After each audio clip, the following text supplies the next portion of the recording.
নিধিনগর গ্রামের পাশে এক ঘন জঙ্গল ছিল, আর সেই জঙ্গলে বাস করত এক ডাইনি।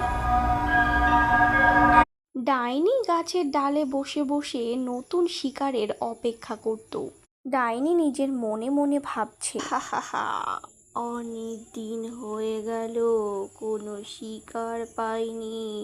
আর তখনই সেই ঘন বন দিয়ে নিধিনগরের এক চাষি, যার নাম ছিল রাজু, সে নিজের কাজকর্ম সেরে বাড়ি ফিরছিল।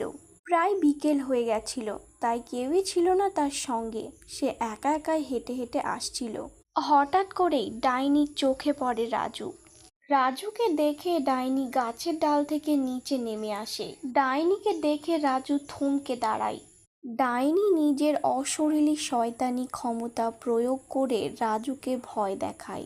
সাথে সাথে রাজু নিজের জ্ঞান হারিয়ে মাটিতে পড়ে যায়। আর সেই সুযোগ নিয়ে ডাইনি রাজুর শরীরে প্রবেশ করে।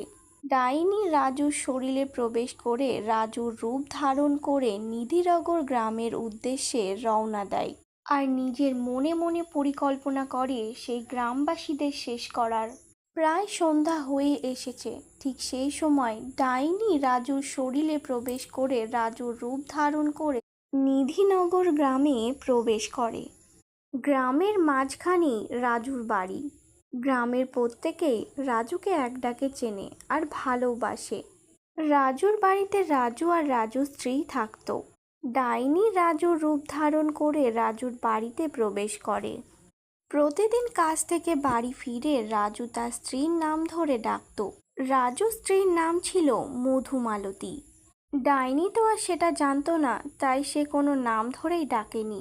তাই রাজুর স্ত্রী মধুমালতী রান্নাঘরে বসে রান্না করছিল, আর রাজুর ছদ্মবেশে ডাইনি তখন তার কাছে যায়। প্রথমে তো রাজুর স্ত্রী একটু অবাকই হয়। তুমি বাড়ি এসে আমার নাম ধরে ডাকো, কই আজ ডাকলে না তো? আর এসেই এমনভাবে চুপচাপ হয়ে বসে আছো কেন? কোনো কথাও বলছো না। টেবিলে খাবার রাখা আছে, খাবারটাও খেলে না। তোমার শরীর ঠিক আছে তো? রাজুর স্ত্রী রাজুকে অনেক প্রশ্ন করে, কিন্তু রাজুর ছদ্মবেশে থাকা ডাইনি কোনো কথারই কোনো উত্তর দেয় না। চুপচাপ শুধু বিছানায় বসে একদিকে তাকিয়ে থাকে। কিছুক্ষণ পর রাজুর স্ত্রী ক্লান্ত হয়ে যায়, আর কোনো কথা বলে না। রাত হয়ে আসে, রাত গভীর হয়ে আসে। রাজুর স্ত্রী মধুমালতী তখন ঘুমিয়ে পড়েছে, আর রাজুর ছদ্মবেশে থাকা ডাইনি নিজের কার্যসিদ্ধির জন্য রূপ ধারণ করে বাইরে চলে আসে। আর বাইরে এসে পুরো গ্রামকে নিজের শিকার বানানোর উদ্যোগ নেয়। ডাইনি বলে, এই নিধিনগরের প্রতিটি গ্রামবাসীকে আমি গ্রহণ করব নিজের খাবার হিসেবে। কাউকে ছাড়বো না। প্রত্যেকের ঘাড় মটকাবো আর তাদের রক্ত খাবো। রক্ত যে আমার বড় প্রিয়।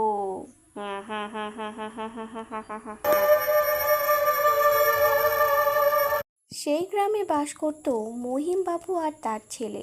শহর থেকে তারা ফিরছিল, আর তারা ডাইনিকে দেখে পুরোই অবাক। ভয় পেয়ে মহিম বাবু তার ছেলেকে বলে, ডাক বাবা ডাক, কি উঠছে ওটা, কি উঠছে?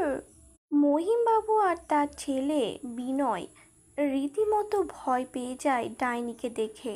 কিছুক্ষণের মধ্যেই ডাইনি নিজের রূপ পরিবর্তন করে আবার ফিরে আসে রাজুর রূপে। আর রাজুর রূপ দেখে মহিম বাবু আর তার ছেলে বিনয় রীতিমতো আরো অবাক হয়ে ওঠে। তারা ডাইনির কাছ থেকে বেশ অনেকটাই দূরে দাঁড়িয়েছিল, তাই ডাইনি তাদের দেখতে পায়নি। তাই সেই যাত্রায় তারা বেঁচে গেল। ডাইনি আবার রাজুর ঘরে গিয়ে শুয়ে পড়ে। পরের দিন সকালে রাজুর স্ত্রী ও গ্রামের সকলকে ডেকে জানায় মহিমবাবু কাল রাত্রে তিনি কি দেখেছেন। মহিমবাবু বলেন, কাল আমি অনেক রাত করে বাড়ি ফিরছিলাম।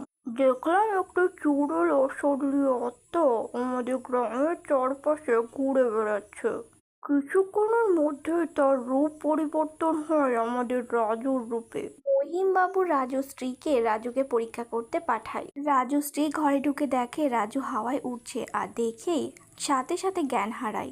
রাজু স্ত্রীর জ্ঞান ফিরতেই সে মহিমবাবুকে সঙ্গে নিয়ে এক তান্ত্রিকের কাছে যায় আর তান্ত্রিককে সমস্ত কথা খুলে বলে। তান্ত্রিক সমস্ত কথা শুনে মহিমবাবু স্ত্রীকে বলে, মা, তুমি আর কেঁদো না, তোমাকে আর চিন্তা করতে হবে না, তোমার স্বামীকে আমি সুস্থ করে দেব, এবার তোমরা বাড়ি ফিরে যাও। তান্ত্রিক প্রতিজ্ঞা করে ডাইনিকে সে গ্রাম ছাড়া করবেই, আজ রাতেই সে ডাইনিকে এ গ্রাম থেকে তাড়াবে। তান্ত্রিক রাজুকে ধরে নিয়ে আসে গ্রামের মাঝখানে। মন্ত্র বলতে বলতে রাজুর ছদ্মবেশে থাকা ডাইনি তখন তান্ত্রিককে বলে, এই তান্ত্রিক, তুই মন্ত্র থামা, আমাকে যেতে দে, এখান থেকে আমাকে যেতে দে, নইলে তোর বিপদ কিন্তু আসবেই, তোর বংশকে আমি নির্বংশ করব কিন্তু। তান্ত্রিক কোনো কথায় কান না দিয়ে মন্ত্র পড়তে লাগে, ওং ব্রিং চামুণ্ডা স্বাহা। ডাইনি রাজুকে ছেড়ে দিয়ে মহিম বাবুর শরীরে প্রবেশ করে। তান্ত্রিক আবারও নিজের সমস্ত ক্ষমতা প্রয়োগ করে মন্ত্র পড়তে শুরু করে, ওং ব্রিং চামুণ্ডা স্বাহা, ওং ব্রিং চামুণ্ডা স্বাহা। ডাইনি মহিম বাবুর শরীর থেকে বলতে থাকে, এই তান্ত্রিক, তোকে বললাম না আমাকে ছাড়তে, তুই ছাড়ছিস না কেন? তোর কি কথা কানে যায় না?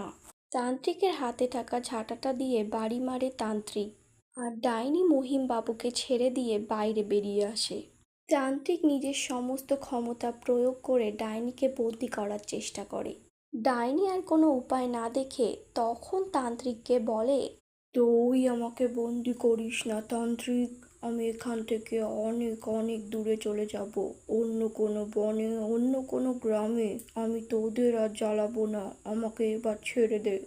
তান্ত্রিক ডাইনিকে বলে, তাহলে আমাকে কথা দে ডাইনি, তুই এখান থেকে অনেক অনেক দূরে চলে যাবি, তাহলে আমি তোকে ছেড়ে দেব। ডাইনি বলে, ঠিক আছে, আমি এখান থেকে অনেক অনেক দূরে চলে যাব। সেদিন রাতেই ডাইনি ওখান থেকে অনেক অনেক দূরে চলে যায়। নিধিনগর গ্রাম আবার নতুন সূর্য ওঠা দেখে। আমাদের চ্যানেলে নতুন হলে চ্যানেলটিকে সাবস্ক্রাইব করো।